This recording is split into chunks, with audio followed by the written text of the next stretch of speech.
समझिएगा कि जो पुराने ज्योतिषी हैं, उन्हें ज्योतिष के बारे में बहुत बारीक समझ है, मैं ये नहीं कह रहा हूं, लेकिन ज्यादातर ये साहित्यिक प्रकृति के हैं और ज्यादातर ये हिंदू धर्म में आस्था रखने वाले हैं।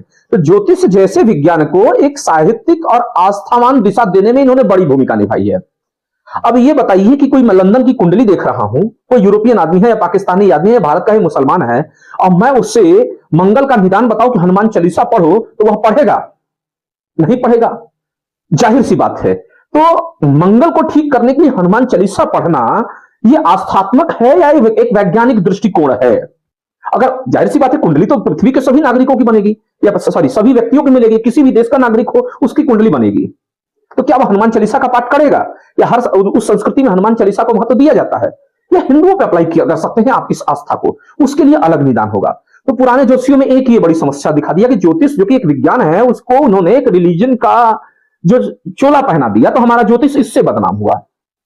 दूसरी चीज पुराने ज्योतिषियों में क्या है कि ज्यादातर इनको वैज्ञानिक चीजों की समझ नहीं है, और हमारे यहां जो ज्योतिष विज्ञान है वो संस्कृत जैसे साहित्यिक विषय के भीतर पढ़ाया जाता रहा है।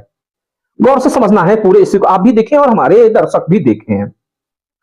जैसे उदाहरण के तौर पर अगर देखा जाए तो ये लोग पुराने ज्योतिष ग्रंथों का संस्कृत में जो लिखे गए थे आज से 7वीं शताब्दी के या 3री शताब्दी के या 2000 साल पूर्व के ही जो ग्रंथ हो, उनका ये ट्रांसलेट के और इंग्लिश और हिंदी में कर सकते हैं। अब ट्रांसलेट करने के नाते इनको जो है ऐसा लगता है कि मैं उस विषय से परिचित हो चुका हूं। बात समझिएगा, उस दौर की आम भाषा संस्कृत थी, तो चाहे साहित्यिक व्यक्ति हो वह भी संस्कृत पढ़ता था, चाहे उस दौर का वैज्ञानिक हो वह भी संस्कृत पढ़ता था। तो वह संस्कृत पढ़ने की वजह से ज्योतिष का प्रेडिक्शन नहीं कर रहा था या ज्योतिष की सिद्धांत नहीं कर रहा था, बल्कि उसे वैज्ञानिक चीजों की समझ थी, मानव शरीर की समझ थी, उसे ग्रह नक्षत्रों की बारीक समझ थी उस दौर के हिसाब से। तो वह अपनी बातों को रखा जनता के लिए, भाषा संस्कृत थी तो इसलिए संस्कृत में रखा। वह संस्कृत जानता था इसलिए ज्योतिष का जानकार है, यह संबंध नहीं था। तो अब ये चीजें यहां आ गई। कुछ ऐसा ही समझिए कि मान लीजिए कि 18वीं 19वीं या 20वीं शताब्दी में जो भी साइंटिफिक प्रयोग होते हैं यूरोप में, तो वे सभी इंग्लिश में ही लिखे गए, या और पूर्व जाएंगे तो लैटिन में ही लिखे गए। और आज पता चले कि जो प्रोफेसर है इंग्लिश का, वह उस चीज को ट्रांसलेट करे और कहे कि मैं ही फिजिक्स का जानकार हूं। क्यों? क्योंकि मुझे इंग्लिश पढ़ने आती है। तो इंग्लिश भाषा के जान जाने से फिजिक्स के नियमों की बारीक समझ हो जाना, इनके पीछे कोई आपसी तादात्म्य नहीं बनता है। वह इंग्लिश का प्रोफेसर इतना कर सकता है कि फिजिक्स की किताबों को ट्रांसलेट कर सकता है हिंदी में, और बाकी जो हमारा वैज्ञानिक है जिसे इंग्लिश नहीं आती है लेकिन विज्ञान की समझ है, वही सही प्रेडिक्शन कर पाएगा। बात समझ आ रही है? तो एक तो एक बड़ी वीकनेस रही कि ये साहित्य के अधीन हमारे यहां ज्योतिष चला गया। पुराने ज्योतिषी ज्यादातर इसी पर निर्भर हैं और इनको विज्ञान की समझ नहीं है। जैसे फॉर एग्जांपल देख लें कि एक ज्योतिषी है जो बहुत ज्योतिष के सभी ग्रह नक्षत्रों उसके क्या फल है, परिणाम है, आपके ऊपर क्या पड़ेंगे उसे पता है, लेकिन उसे अगर आपके शरीर की ही समझ नहीं है तो वह क्या प्रेडिक्शन करेगा? अगर उससे पूछ लिया जाए कि ह्यूमन बॉडी में, मैं नाम नहीं बताऊंगा कि किस अंग का पार्ट है, सेरिब्रम है, तो सेरिब्रम पे सबसे ज्यादा प्रभाव इंपैक्ट चंद्रमा का होगा, मंगल पे का होगा या बुध का होगा? नहीं बता सकता है।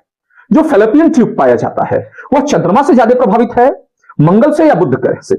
या सेरिबेलम है, इस पर किसका इंपैक्ट दिखाई देगा? पॉन्स है, पॉन्स पे में गड़बड़ी आ रही है, यह किसकी गड़बड़ी से जानेंगे आप? आपकी कुंडली में बुध खराब है तो पॉन्स आपका डिस्टर्ब होगा, या चंद्रमा खराब है तो आपकी बॉडी का पॉन्स जहां पे पाया जाता है जिस अंग में, वह डिस्टर्ब माना जाएगा? निश्चित तौर पर नहीं बता सकते, क्योंकि ये वन साइडेड है। ज्योतिष की समझ है लेकिन ह्यूमन बॉडी के ना तो इन्हें हार्मोन्स की समझ है, ना एंजाइम्स की समझ है, ना बॉडी पार्ट्स और उस पार्ट्स के सब पार्ट्स की समझ है। तो ये अपनी ज्योतिष व्याख्या ह्यूमन बॉडी पे कैसे अप्लाई करेंगे?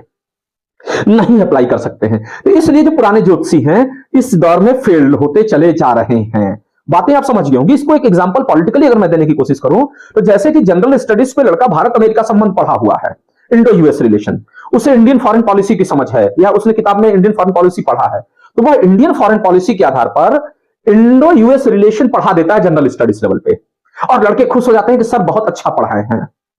लेकिन उन्हीं में से कुछ लड़के पॉलिटिकल साइंस के होते हैं, और जब वो क्लास में आते हैं और वहां पर मैं उन्हें अंतरराष्ट्रीय संबंध पढ़ा रहा होता हूं, या कोई भी पॉलिटिकल साइंस का प्रोफेसर है जो अंतरराष्ट्रीय संबंध उन्हें पढ़ा रहा होता है, वह बताता है कि जो जीएस में तुम पढ़ करके आए हो वो सही नहीं है। एक्सपर्ट राय आप समझिएगा क्या आ रहा है। क्यों ऐसा ही नहीं है? क्योंकि मान लीजिए अगर एक्सपर्ट पढ़ा रहा है वही अंतरराष्ट्रीय संबंध, तो उसे इंडियन फॉरेन पॉलिसी की भी समझ है, यूएस फॉरेन पॉलिसी को भी उसने पढ़ा है, और जो जीएस वाले टीचर है केवल इंडियन फॉरेन पॉलिसी पढ़ करके इंडो अमेरिका रिलेशन डिसाइड करते हैं। तो क्या आपको लगता है कि बिना यूएस फॉरेन पॉलिसी पढ़े इंडो यूएस रिलेशन को प्रिडिक्ट किया जा सकता है केवल इंडियन फॉरेन पॉलिसी के आधार पे? नहीं किया जा सकता। बस ये भी एक छल है, बातें समझ आ रही हैं? तो क्या पॉलिटिशियन भी ज्योतिष की तरह ही छल करते हैं? हाँ जी जी जी, बिल्कुल आप कह सकती हैं कि पॉलिटिशियंस भी छल करते हैं और ज्योतिषी भी छल करते हैं। एक इस तरह की प्रॉब्लम ये दिखाई दी। तो पुराने ज्योतिषियों से कभी भी, ज्यादातर इसलिए पुराने ज्योतिषियों से दिखाना नहीं चाहिए क्योंकि उन्हें विज्ञान की समझ नहीं है। हाँ, यह कि आपकी आस्था है, आप दिखाइए, कुछ हद तक उनके प्रेडिक्शन सही हो जाएंगे, लेकिन ओवरऑल आपकी बॉडी को प्रिडिक्ट कर जाए और इसके सभी अंगों पे, हार्मोन्स, एंजाइम्स पे, तो उनका जो प्रिडिक्शन होगा गलत ही जाएगा। तो ये तो हुआ ट्रेडिशनल ज्योतिषियों की समस्या। नाउ अब हम देखते हैं आपके क्वेश्चन का जो पार्ट था अगला, कि आधुनिक ज्योतिष की क्या समस्या है। तो जो आधुनिक समय जो ज्योतिषी पैदा हो रहे हैं, खासकर इधर हाल के 8-10 सालों में निकल करके आए हैं, ये ज्यादातर नौसिखिया